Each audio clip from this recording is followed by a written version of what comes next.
తల్లిదండ్రుల ప్రోత్సాహం, గుండె నిండా ధైర్యం, పట్టుసడలని ఆత్మవిశ్వాసం, లక్ష్యంపైనే గురి, ఇవి ఉంటే ఎవరినైనా విజయ తీరాలకు చేరుస్తాయి. ఇందులో సందేహమే లేదు. ఫోటోఫోబియా అనే వ్యాధితో 2 కళ్ళు కనబడని ఈ అమ్మాయి పేరు ఫర్హానా. ఈ అమ్మాయిది మన్నెగూడెం, జగిత్యాల జిల్లా మేడిపల్లి మండలం మన్నెగూడెం గ్రామానికి చెందిన ఈ అమ్మాయి కతలాపూర్ జూనియర్ కళాశాలలో ఇంటర్మీడియట్ చదువుతుంది. ఈమె లక్ష్యంపై పెట్టిన గురి, ఎంత ఆత్మవిశ్వాసంతో ఈ అమ్మాయి మాట్లాడుతుందో మనం ఇప్పుడు విందాం. నిజంగా ఫర్హానా ఆమె గ్రామానికి దగ్గర దరిదాపుల్లో ఉన్న ఓ ప్రైవేట్ కళాశాలలో, ప్రభుత్వ కళాశాలలో చేరాలనుకున్నా అక్కడి ప్రైవేట్ యాజమాన్యాలు కానీ ప్రభుత్వ అధ్యాపకులు కొంతమంది తమ కాలేజీల్లో చేర్చుకోలేమని, విద్య నేర్పలేమని ఒక తిరస్కరణ గురైన ఈ అమ్మాయి కతలాపూర్ అధ్యాపకులు ఔన్నత్యాన్ని చాటుకొని ఆ అమ్మాయికి విద్య నేర్పుతున్నారు. ఆ అమ్మాయి ప్రతిరోజు 2 బస్సులు ఎక్కి 2 బస్సులు దిగి ఈ కతలాపూర్ జూనియర్ కళాశాలకు వస్తుంది. ప్రతిరోజు 40 కిలోమీటర్ల ప్రయాణం చేస్తూ ఇక్కడికి వచ్చి ఇంటర్మీడియట్ చదువుతుంది. ఈ అమ్మాయి మాటల్లో ఎంత ఆత్మవిశ్వాసం ఉంది! అసలు వైకల్యం అనే మాటనే తొక్కిపట్టి ఈ సమాజం గురించి, ఆమెకున్న లక్ష్యం గురించి ఎంత బాగా చెప్తుందో ఆమె మాటల్లో విందాం. నా పేరు ఫర్హానా. నేను ఇక్కడ బైపీసీ సెకండ్ ఇయర్ చదువుతున్నాను. సో ఇక్కడ కాలేజీ కానీ ల్యాబొరేటరీ కానీ అన్ని వస్తువులు కూడా మంచిగా ఉన్నాయి. బట్ కాకపోతే ఏంటిదంటే మేము దూరం నుంచి వస్తున్నాం. మాది మన్నెగూడెం విలేజ్. ఇక్కడికి నియర్లీ ఒక 40 కిలోమీటర్స్ ఉంటుంది సార్. అంటే మేము ఎట్లా వస్తున్నాం అంటే మన్నెగూడెం టు కోరుట్ల ఒక బస్సు ఉంటుంది, మళ్ళీ తర్వాత కోరుట్ల టు వెమ్లవాడ బస్సుకి కట్లపూర్లో దిగుతున్నాం. సో మాకు ఏంటంటే పర్టికులర్గా బస్సులు 2 ఎక్కడం, వెళ్ళడం ఇదంతా కొంచెం ఇబ్బంది అవుతుంది. సో మీరు గవర్నమెంట్ అయితే మాకు ఒక మంచి హాస్టల్ని ఇస్తే మేము ఇంకా మంచి ర్యాంక్స్ అనేవి సంపాదిస్తాం. మెయిన్లీ గర్ల్స్కి చాలా ప్రాబ్లం అవుతుంది. సో గర్ల్స్ని దృష్టిలో పెట్టుకొని మీరు ఒక మంచి హాస్టల్ని మాకు ఇస్తే మేము కూడా ఇంకొక మంచి ర్యాంక్స్ని సంపాదిస్తాం. అండ్ నెక్స్ట్ ప్లే గ్రౌండ్ కూడా మాకు కావాలి. సో మా గర్ల్స్ అండ్ బాయ్స్ చాలా మంది గర్ల్స్ వీక్ అని చాలా అనుకుంటారు, కానీ కాదు. మీరు ప్లే గ్రౌండ్ ఇస్తే మేము కూడా ఒక మంచి క్రీడా స్థాయిలో మంచి క్రికెటర్ స్థాయి పివి సింధు లాగా, విరాట్ కోహ్లీ లాగా ఇలాంటి వాళ్ళలాగా మేము కూడా ఒక మంచి క్రికెటర్గా మంచి పొజిషన్లో ఉంటాం. సో అట్లనే ఏంటంటే ఎంపీసీ బైపీసీ వాళ్ళు చాలామంది మంచిగా చదివిన వాళ్ళు ఎంసెట్లో నీట్లో ప్రతి దాంట్లో ర్యాంక్స్ కొట్టారు మా కాలేజ్ నుంచి. సో మెయిన్లీ ఇంగ్లీష్ ల్యాబొరేటరీ అనేది మొన్న నుంచి ప్రారంభించారు, గత 2 సంవత్సరాల నుంచి. సో ల్యాబొరేటరీ అయితే ఇచ్చారు, బట్ దానిలో ఎక్విప్మెంట్స్ అయితే ఇంకా ఏం ఇవ్వలేదు. సో ఇంగ్లీష్ ల్యాబొరేటరీకి సంబంధించిన ఎక్విప్మెంట్స్ కావాలి. అలాగే నెక్స్ట్ మాకు స్పోకెన్ ఇంగ్లీష్ క్లాసెస్ కూడా మంచిగా ప్రొవైడ్ చేయాలి. అలాగే కొరియోగ్రఫీ క్లాసెస్, రైటింగ్ చాలా మందికి రైటింగ్ ఇంప్రూవ్మెంట్ లేక చాలామంది నాలాంటి వాళ్ళు చాలా ఇబ్బంది పడుతున్నారు. సో మెయిన్లీ నేను ఫిజికల్లీ కొంచెం హ్యాండిక్యాప్డ్.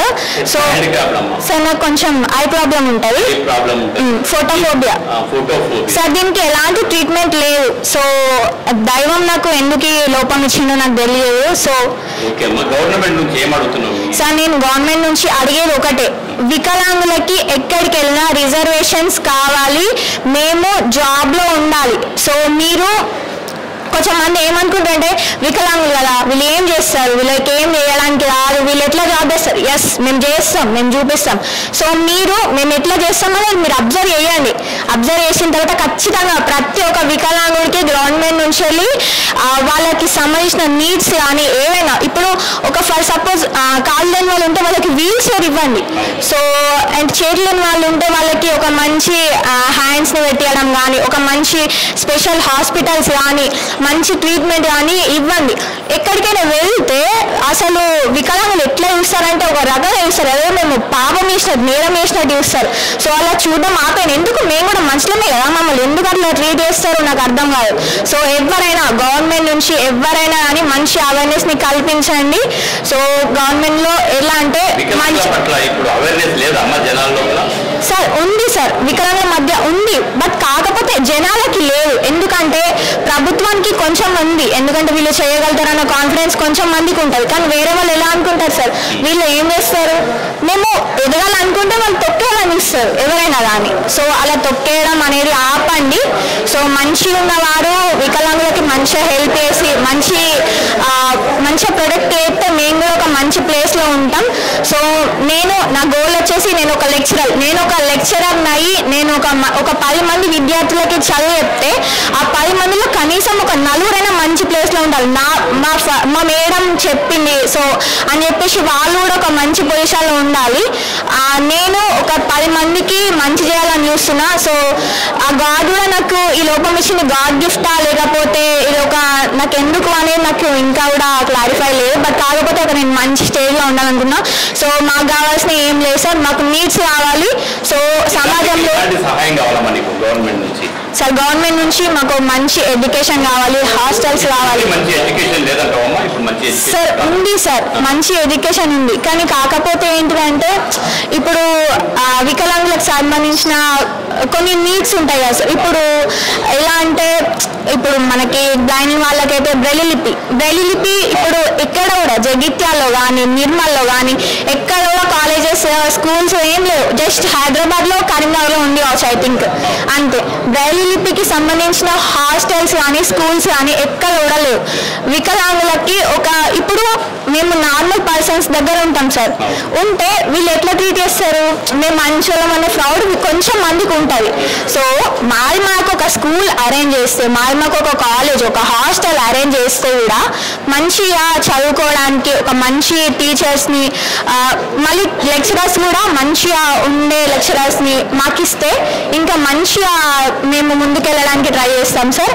అలాగే మా కాలేజ్ విషయానికి వస్తే మా సార్స్ మా లెక్చరర్స్ కూడా చాలా మంచివారు, నాకు చాలా సపోర్ట్ చేస్తారు. మా లెక్చరర్స్ ఇంకా ఇక్కడ ఉన్న మా ఫ్రెండ్స్ కూడా చాలా మంచివారు. లేదు సార్, లేదు సార్. ఎందుకంటే నేను 10th అంటే ఫస్ట్ నుంచి 10th వరకు నార్మల్ స్టడీ చేసిన, ఇప్పుడు కూడా నార్మల్ స్టడీ చేస్తున్నా సార్. ఇప్పుడు నాకని కాదు సార్, నా వల్ల ఇప్పుడు బ్రెయిలీ లిపి వస్తే వేరే వాళ్ళైనా కనీసం చదువుకోగలుగుతారు. నాది ఎలాగో నేను ఇంటర్ సెకండ్ ఇయర్ చేసిన. సో నాకు ఇప్పుడు ఇదే ప్యాషన్ ఉంది సార్, ఇదే స్టడీని నేను చదువుకోలేని స్టడీని వేరే వాళ్ళకి చెప్పాలనేది నా కాన్సెప్ట్. బ్రెయిలీ లిపి చదువుకుంటా నేను ఎవరికి చెప్పగలుగుతా సార్, నాలాంటి బ్లైండ్ పర్సన్స్కి చెప్పగలుగుతా. కానీ నేను బ్లైండ్ అయినా కానీ వేరే వాళ్ళకి స్టడీ చెప్పాలి అన్న కాన్సెప్ట్. ప్రోత్సహించాలి. అరే నాకు ఈ డిఫెక్ట్ ఉంది, నేను లెక్చరర్ మీరు కావచ్చు కదా, మీకు మంచి భవిష్యత్తు ఉంది అని వాళ్ళకి చెప్పడానికి కూడా నేను ఈ స్టడీని ఎంచుకున్నా. సో నా గురించి అని కాదు సార్, నా స్వార్థం నేను ఇక్కడ కోరుకోవడం లేదు. ప్రతి ఒక్క వికలాంగుడికి హెల్ప్ చేయాలి గవర్నమెంట్ అని నేను కోరుకుంటున్నా. Thank you so much sir.